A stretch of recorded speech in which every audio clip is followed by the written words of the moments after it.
Going Inside is a podcast on a mission to help people heal from trauma and reconnect with their authentic self. Join me, trauma therapist John Clark, for guest interviews, real-life therapy sessions, and soothing guided meditations. Whether you're navigating your own trauma, helping others heal from trauma, or simply yearning for a deeper understanding of yourself, Going Inside is your companion on the path to healing and self-discovery. Download free guided meditations and apply to work with me one-on-one at johnclarktherapy.com. Thanks for being here. Let's dive in. Welcome back to the show. Today is a solo episode. It's been quite a while since I've done this and kind of checked in with you all, my listeners and viewers. And first of all, I just want to say, if you're new here, a tad about me. My name is John Clark. I'm the host of this show. I'm a licensed therapist. At some point throughout my career as a therapist, I realized that trauma was everywhere and therapists were by and large ill-equipped to treat it. And so I sought out some specialty training, and that was starting with EMDR. And I started using EMDR the Monday after I got trained in it and saw results and thought that I must be on the right track. And out of all the things that I've helped people with as a therapist, trauma was the most impactful, the most significant, the trickiest to treat in a way, can be the most finicky, the most heavy hitting and scary at times. But the biggest opportunity that I had to really have an impact on people's lives and on the world. And so that's when I started to really double down on my focus on trauma.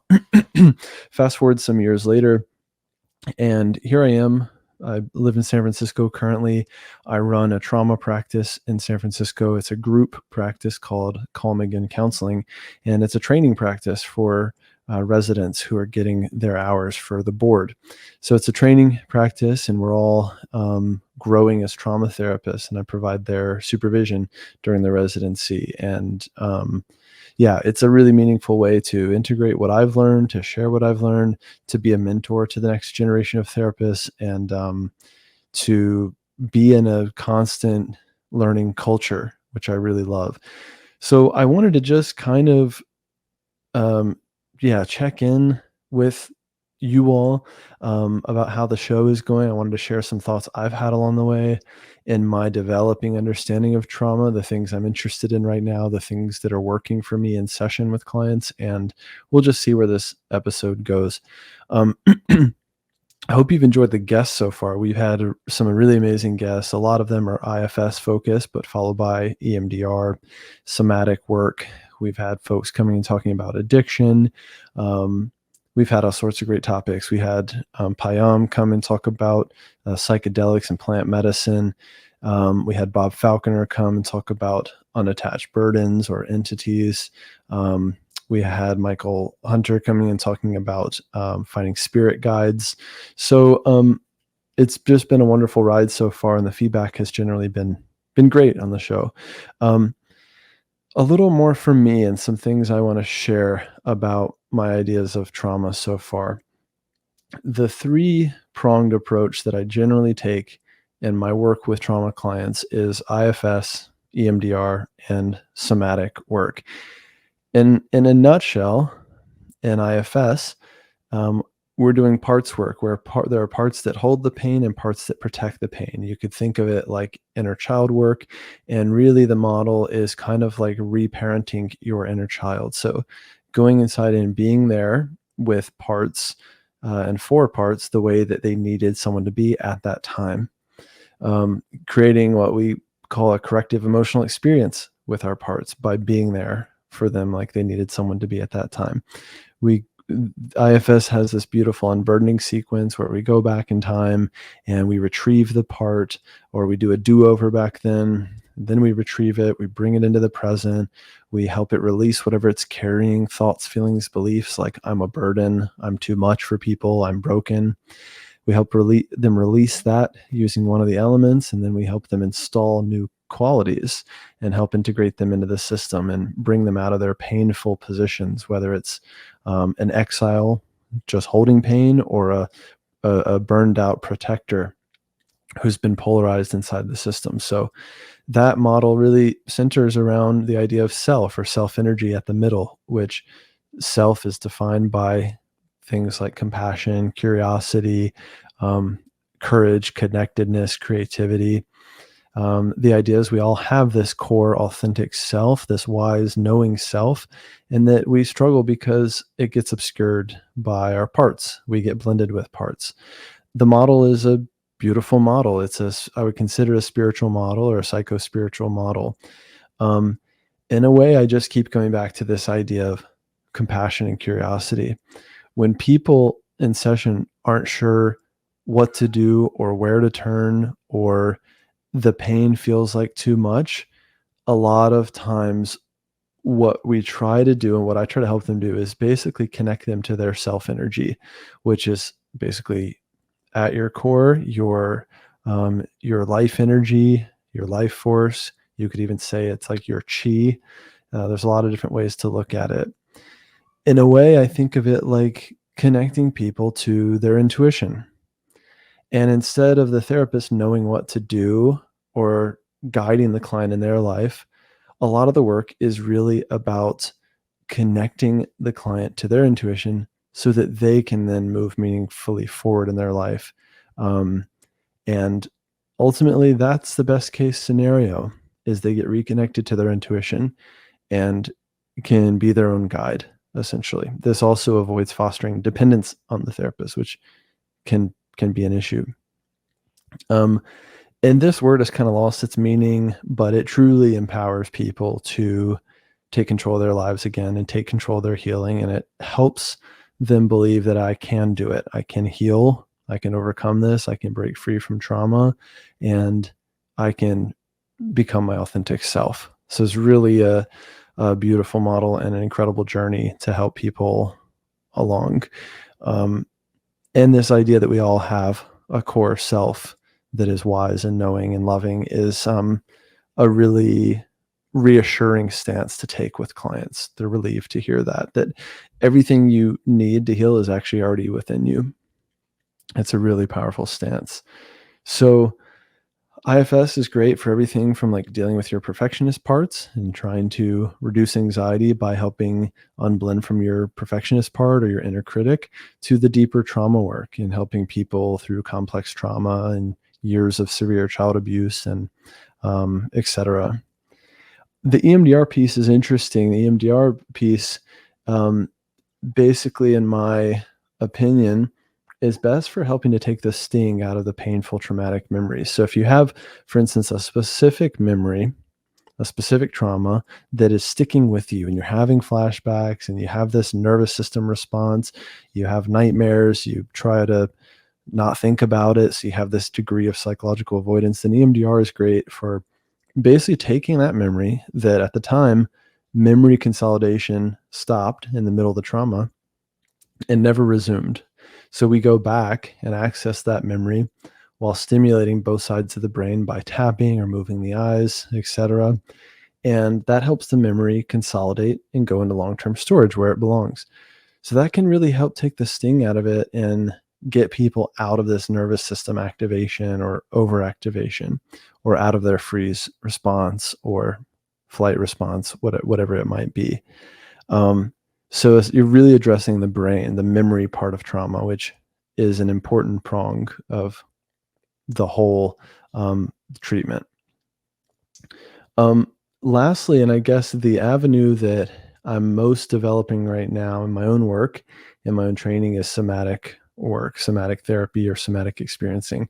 A lot of that coming from Peter Levine. I got to train with him recently in person, see him do the model. And what I took from that is it's an incredibly gentle model that all has to do with renegotiating trauma with the nervous system.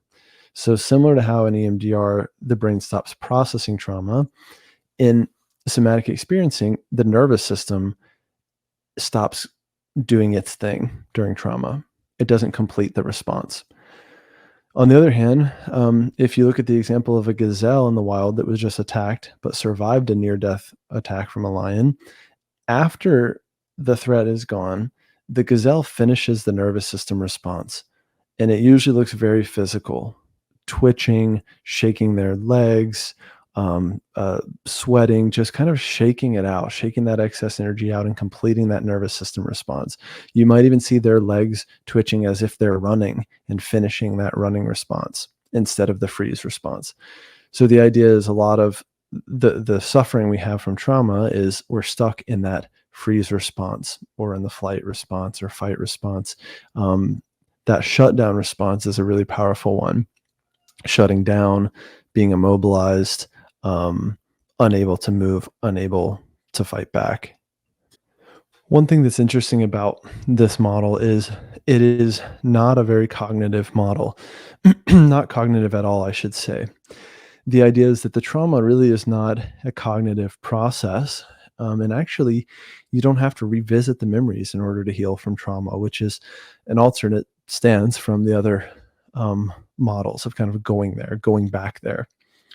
I think there's a lot of validity to the model. There's research to support all three models, but they all have different stances on how trauma healing actually happens. The somatic work, like I said, I find really interesting. I think also people can renegotiate trauma serendipitously through things like running, yoga, surfing, playing drums, moving your body, dancing. I think yoga can be a big one in renegotiating this safety piece with the nervous system. So I think some of that does happen spontaneously.